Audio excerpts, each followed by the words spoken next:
Hello everyone, greetings dear. कैसे हैं बेटा आप सब? I hope you are all is well. तो आपकी वर्कशीट है बेटा शिक्षा निदेशालय राजधानी क्षेत्र दिल्ली की वर्कशीट नंबर 25 है। ये आपकी 6-7 क्लास की आपकी विज्ञान की वर्कशीट है। आपकी ये है बेटा 30 दिसंबर 2020 की वर्कशीट। आज हम पढ़ेंगे अमीबा में संभरण एवं पाचन। तो चलिए बेटा पढ़ते हैं। वर्कशीट शुरू करने से पहले अगर आपने चैनल को सब्सक्राइब नहीं किया है तो चैनल को सब्सक्राइब करें ताकि आपको आने वाली वर्कशीट और जो है नोटिफिकेशन मिलती रहे।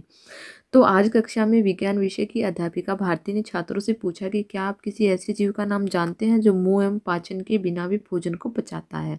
तो रुचिपूर्वक छात्र एक दूसरे से चर्चा करना शुरू कर देते हैं और एक स्वर में जवाब देते हैं, नहीं महोदय, यह संभव नहीं है। कोई जीव अपना भोजन बिना मुंह के कैसे ग्रहण कर सकता है और पाचन तंत्र के बिना कैसे उसे पचा सकता है। तो अध्यापिका भारती ने बताया कि जो है उन्हें यह जानकर आश्चर्य होगा कि कुछ ऐसे जीव हैं जो मुंह और पाचन तंत्र के बिना भी अपना भोजन पचा सकते हैं। यह जीव कौन सा है बेटा? अमीबा है, जो बिना मुंह और बिना पाचन तंत्र के अपना भोजन पचा सकता है, जो कि कहाँ पाया जाता है? तालाब में पाया जाता है। यह एक कोशिक जीव है जिसे नग्न आंखों से नहीं देखा जा सकता।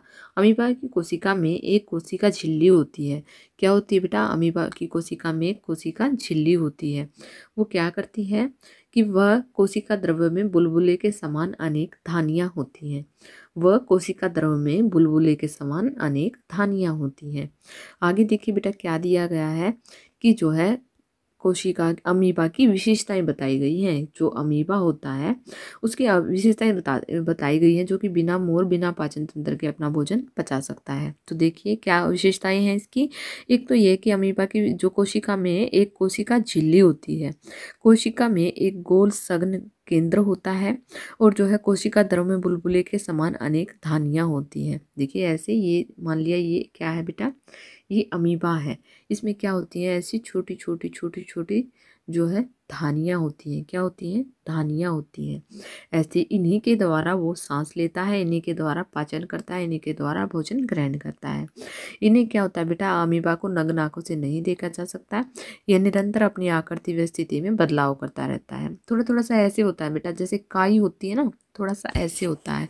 क्योंकि काई जो है कभी लंबी हो जाती है, कभी जो है गोल हो जाती है, कभी ऐसी हो जाती है।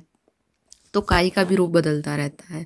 आगे देखते हैं बेटा क्या है। देखिए ये है हमारा अमीबा। अमीबा में संभरण एवं पाचन। अमीबा निरंतर अपनी आकृति और स्थिति बदलता रहता है। यह एक अथवा अधिक उंगली के समान प्रवृत्त निकालता रहता है, जिसे जिन्हें क्या कहा जाता है बेटा? कृत्रिम पाव या पादाप भी कहते हैं। इन्हें गति देने एवं भोजन पकड़ने में सहायता करते हैं। अमीबा कुछ सूक्ष्म जीवों का आहार करता है। खाद्य पदार्थ उसकी खाद्य धानी में फंस जाते हैं। खाद्य धानी में ही पाचक रस स्रावित होता है। ये खाद्य पदार्थ पर क्रिया करके उन्हें सरल पदार्थों में बदल देते हैं। पचा हुआ भोजन खाद्य धीरे धीरे अवशोषित हो जाता है। अवशोषित पदार्थ अमीबा की वृद्धि, रखरखाव, गुणन के लिए उपयोग किए जाते हैं। बिना पचा अपशिष्ट खाद्य धानी द्वारा बाहर निकाल दिया जाता है। देखिए बेटा ये है अमीबा। ये इसका क्या होता है? केंद्रक होता है और ये होती है ये खाद्य धानी होती है। आगे देखिए बेटा, देखिए यहाँ पर ये होती है ये खाद्य धानी होती है। ये होता है बेटा पादाप कूटपाद। आगे है बेटा देखिए खाद्य रिक्तिका, खाद्य कण, और इसमें यहाँ पे दिखाए गए हैं। आगे देखिए बेटा क्या दिया गया है। तथ्य है एक कि अमीबा और मानव में पोषण के बीच समानता यह है कि दोनों में पाचन रस जो है जटिल खाद्य पदार्थों को सरल पदार्थों में परिवर्तित कर देता है। अंतर यह है कि जो है अमीबा का मुंह नहीं होता, वह पाचन तंत्र नहीं है। और क्या है बेटा? जबकि मानव का मुंह होता है और पाचन तंत्र कई अंगों से मिलकर बना होता है। तो इस वर्कशीट में दिए गए हैं कुछ आसान से प्रश्नोत्तर जो कि हम करते हैं। सबसे पहला है कि अमीबा में खाद्य पदार्थ उसकी खालिस्तान में फंस जाते हैं और खालिस्तान में ही पाचक रस स्रावित करते हैं। तो देखिए बेटा ये रहा, यहाँ पर हमने पढ़ा था कि जो है खाद्य पदार्थ उसकी खाद्य धानी में फंस जाते हैं और खाद्य धानी में ही पाचक रस स्रावित करते हैं। तो यहाँ क्या आएगा बेटा?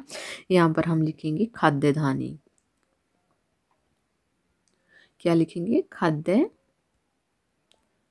खाद्य धानी, धानी। यहाँ देखिए ये वाला, यहाँ पर भी ये वाला ही लिख देंगे, ये वाला और ये वाला दोनों ही एक हैं। आप कोई भी लिख सकते हैं, दोनों में खाद्य धान्य ही लिखना है। आगे है बेटा जो है मानव और अमीबा के पोषण में कोई एक एक अंतर, एक एक समानता बतानी है। तो ये रहा हमारे क्वेश्चन नंबर 2 का आंसर।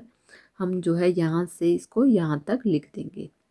आगे है बेटा जो है क्वेश्चन नंबर 3 है हमारा कि पादाब अर्थात कृत्रिम पाव किसे कहते हैं। तो यहाँ पर लिखेंगे हम जो है कि एक अथवा पादाब एक अथवा एक से अधिक उंगली के समान प्रवर्तन निकालता है, जिन्हें पादाब या कृत्रिम पाव कहते हैं। तो यहाँ तक बेटा हम लिखेंगे अपने क्वेश्चन नंबर 3 का आंसर।